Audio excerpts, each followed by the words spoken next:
콘테 감독이 돌아온 것이 일부 팬들에게는 악몽이 되었을 만큼 끔찍한 경기력을 선보였다. 특히 페리시치에게 또다시 공격적인 역할을 맡기며 손흥민과 호흡에서 문제를 나타냈고, 중요한 순간 페리시치는 프로 선수라고 믿을 수 없는 판단과 수비로 레스터시티에 너무도 쉽게 실점을 허용하였다. 지난 경기 콘테 감독 없이 치러야 했던 리그 최강 맨체스터 시티와의 경기가 토트넘의 승리로 끝난 후 영국에서는 엄청난 후폭풍이 있었습니다. 맨시티는 결국 또다시 손흥민 한 명 때문에 패배한 것입니다. 과르디올라는 손흥민을 과도하게 의식한 전술로 평소와 다른 선발 라인업을 들고 나왔고, 경기장 위에서 지난 경기와 다르다는 것을 느낀 손흥민과 케인은 끝까지 집중하며 결국 상대 수비수들을 계속해서 당황시켰습니다. 이것이 손흥민이 골을 넣지 않아도 상대팀 감독이 긴장할 수밖에 없는 진짜 가치입니다.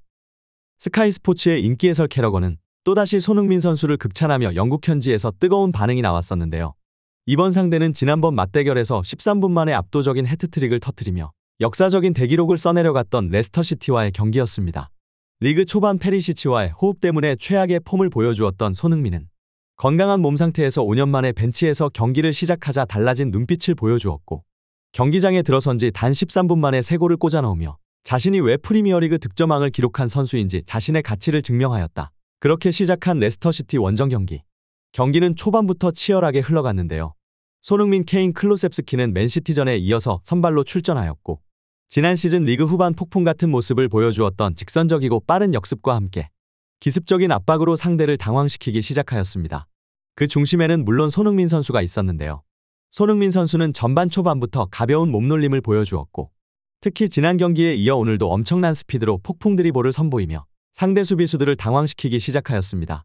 전반전 손흥민 선수의 절친 벤탄크루의 깜짝 선제골로 기분 좋은 출발을 한 토트넘이었지만, 레스터시티는 홈에서 만만치 않은 전력을 보여주었고, 페리시치의 공을 피하는 이해할 수 없는 수비와 결정적인 패스 미스에 이은 역습 허용으로 순식간에 3골을 실점하며 너무도 허무한 경기를 펼쳐갔고, 후반 추가골까지 내주며 1대4의 충격패를 당하였습니다.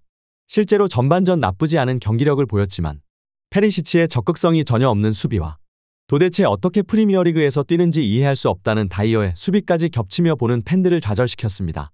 BBC 스포츠에서 해설을 하고 있는 레전드 마이클 오원은 토트넘의 경기에 분노를 터뜨렸는데요.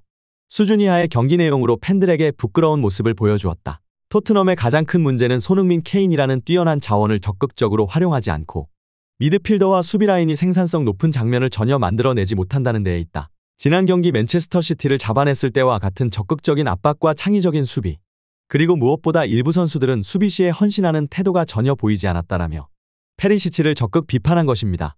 이뿐만이 아닙니다. 영국의 이브닝 스탠다드에서는 페리시치가 수비 위주의 플레이를 펼칠 때와 적극적으로 오버래핑에 나설 때 손흥민의 경기력이 바뀌는 것을 콘테 감독이 이제야 확인한 것으로 파악된다.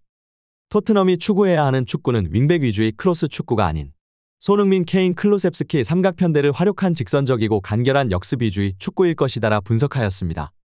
주전 선수들의 결장이 예상되는 가운데 과연 다가오는 다음 경기 밀란과의 챔피언스리그 경기에서는 어떤 모습을 보여줄지 관련 소식 계속해서 톱클래스에서 전해드리도록 하겠습니다. 구독, 좋아요 눌러주시면 영상 제작에 정말 큰 힘이 됩니다. 우리 자랑스러운 탑클래스 선수들 소식 전해드리는 탑클래스 TV. 구독, 좋아요 시청해주시는 여러분이 오늘의 탑입니다. 감사합니다.